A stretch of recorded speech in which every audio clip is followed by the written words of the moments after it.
syukur kepada Allah pada kesempatan siang hari ini dalam situasi sehat walafiat dan berbahagia kita bisa hadir menghadiri acara kegiatan rapat koordinasi validasi dan evaluasi data pesantren Kabupaten Wonogiri tahun 2025.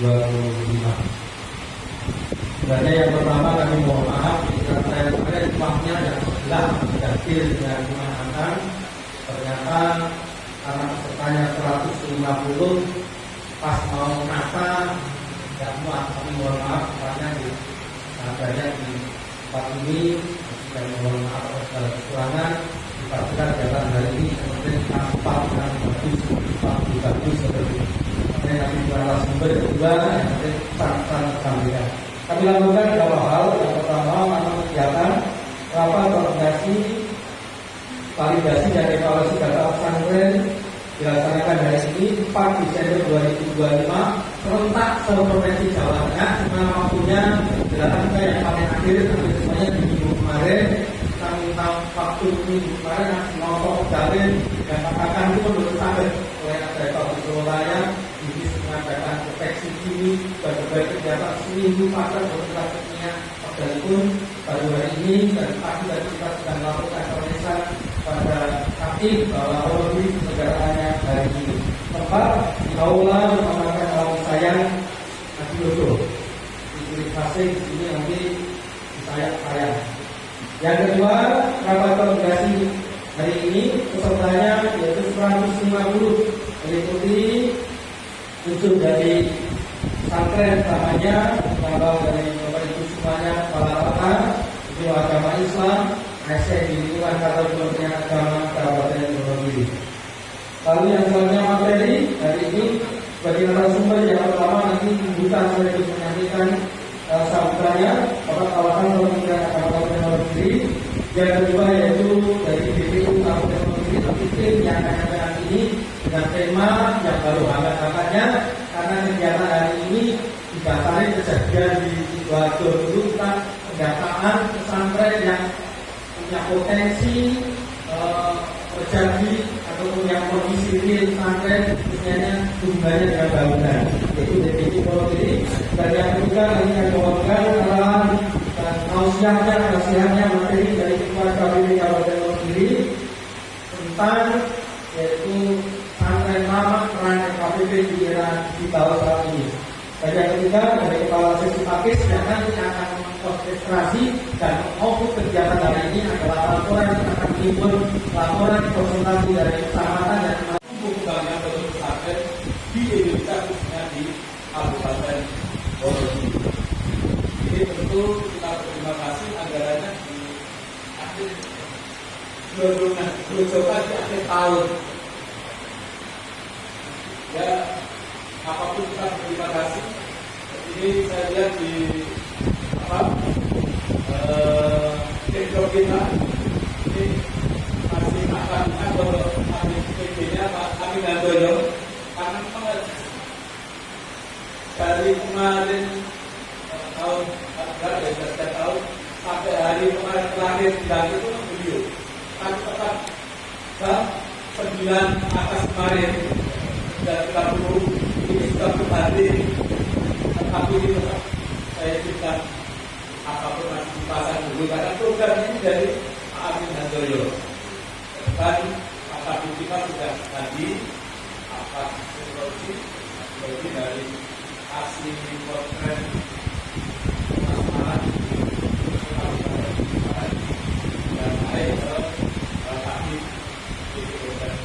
Bapak Ibu yang kami hormati, maka kami terima kasih hadir para alat-alat dulu. Kita tahu kemarin dengan juga dilibatkan, maaf saya dilibatkan benar-benar dianggap untuk berrevisi dan kita menjadi ini ngobrolnya untuk pesantren Al-Qasina di Sidoarjo itu menggalakkan akan para pejabat dari daerah pusat Bapak Ibu. Karena itu kita sebagai negara yang sudah berdiri merdeka mengetahui ada kontribusi pesantren belum kontribusinya tinggi.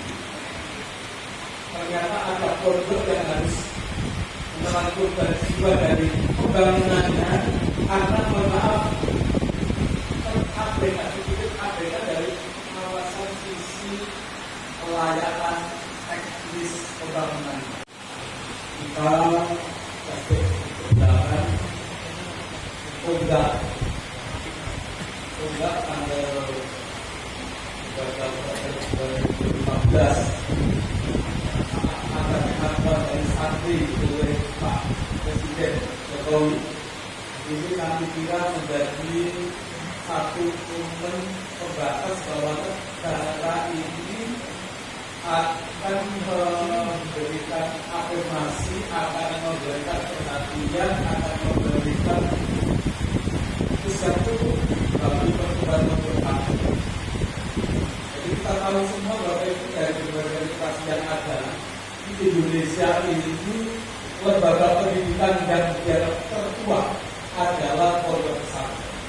Abad 15 sudah berdiri pondok pesantren Al-Kahfi di Simalungun, Kebumen. Itu salah sejarah di tahun 1475. Sampai sekarang masih ada apa? Nah,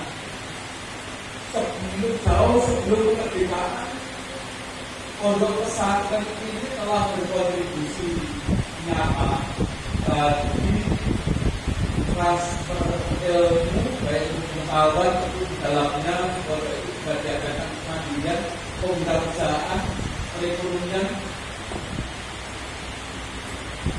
Seiring perjalanan waktu Belanda tentu punya konsep pendidikan yang berbeda. Maka tergeser dengan sistem pendidikan oleh kolonial di bawah di Indonesia. Sifat orang Indonesia ada yang langsung mengadopsi untuk dijadikan model, ada yang tetap mempertahankan karena kita ini adalah bangsa Indonesia.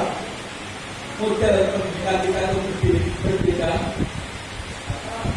Kami juga sangat viral kalangan para kiai, para pengatur pondok pesantren dengan dogmanya Masyaallah Covid Problem itu.